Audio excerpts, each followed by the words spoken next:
বাংলাদেশে এই পদ্ধতিতে আমার মনে হয় না পায়া স্যুপ রান্না করা হয়।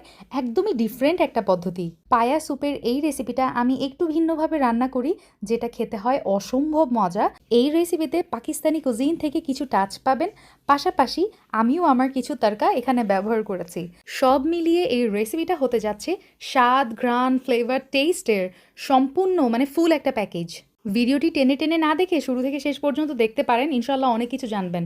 আচ্ছা, কতদিন আগে আপনাদের সঙ্গে শেয়ার করেছিলাম গরুর পায়া কিভাবে পরিষ্কার করতে হয়। ফেসবুকে এই ভিডিওটা আমার প্রায় 7 মিলিয়ন প্লাস ভিউজ হয়েছে। এই পদ্ধতিতে গরুর পায়ের চামড়া সহ আমি পরিষ্কার করে দেখিয়েছিলাম।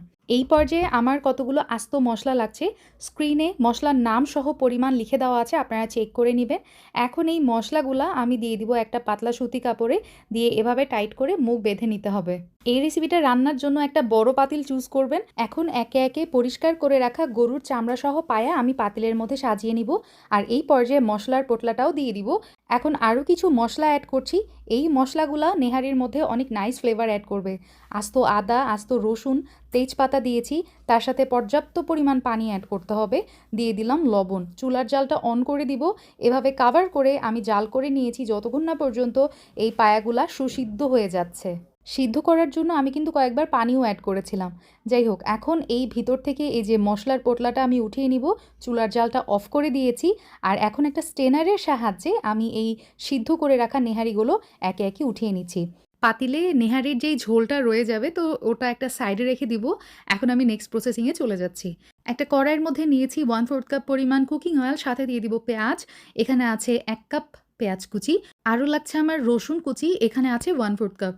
এখন এই পেঁয়াজ আর রসুন গোল্ডেন ব্রাউন কালার করে ভেজে নিব, বেরেস্তা আর কি। আর এই দিকে আমি একটা বাটিতে নিয়েছি 2টা পাউরুটি, আমি পানিতে ভিজিয়ে রাখলাম, তো এটাও কাজে লাগাবো, আপনাদেরকে দেখিয়ে দিব। এইদিকে বেরেস্তা হয়ে গেছে পেঁয়াজের, আমি উঠিয়ে রাখছি কিছু অংশ, আর বাদ বাকি অংশে আমি 1/2 কাপ পানি দিয়ে দিলাম। সাথে কিছু স্পাইস লাগছে, আমার বেসিক স্পাইসগুলা দিয়ে দিয়েছি। দিয়ে এখন যেটা করব, চুলার জাল মিডিয়াম টু লোতে রেখে এটা কষাই নিতে হবে। ঠিক আছে, খুব ভালো মতো কষাই নেবেন। লাগলে আরেকটু পানি অ্যাড করে যখন এভাবে দেখবেন মশলার কাঁচা গন্ধ চলে গেছে, তেলটা উপরে বেরিয়ে গেছে, এই পর্যায়ে সিদ্ধ করে রাখা ওই যে নেহারিগুলা দিয়ে দিব। সাথে ব্যবহার করেছি প্রায় 1/3 কাপ পরিমাণ টক দই, দিয়ে খুব ভালো মতো কষাই নিতে হবে। এখানে আমি 1/2 কাপ মতো পানি অ্যাড করেছিলাম, সব কিছু খুব সুন্দর করে কষায়ে এই যে এখন আমি অ্যাড করে দিচ্ছি এই নেহারিগুলা পানিতে, নেহারির স্টকের মধ্যে, যেটা পাতিলে অবশিষ্ট ছিল। দিয়ে চুলার জালটা হাই হিটে করতে হবে, আর এইভাবে জাল করে নিব 15 মিনিট। মাঝখানে আমি লবণ অ্যাড করেছিলাম, আমার কাছে লবণ একটু কম মনে হয়েছে। আর এই মশলার পোটলা থেকে আমি সমস্ত পানি চিপে চিপে বের করে নিচ্ছি, কারণ এই পানিগুলো এতটা বেশি ফ্লেভারফুল, এগুলো কিন্তু কোনোভাবেই নষ্ট করা যাবে না। আর যেই ব্রেড আমি প্রথমে ভিজিয়ে রেখেছিলাম, সেটাই হাতের সাহায্যে ম্যাশ করে আমি এখানে দিয়েছি। এখন জাল করে নিব 15 মিনিট। 15 মিনিট পর চুলার জাল অফ করে দিব। আমাদের পায়া স্যুপ একদমই রেডি।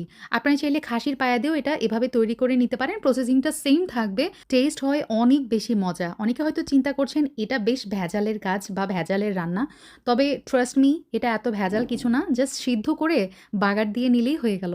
আমার এই পায়া স্যুপের সাথে পোড়া পাউরুটি খেতে বেশি ভালো লাগে। আপনারা চাইলে রুটি পরোটা দিয়ে খেতে পারেন। সো আল্লাহ হাফিজ, আসসালামু আলাইকুম।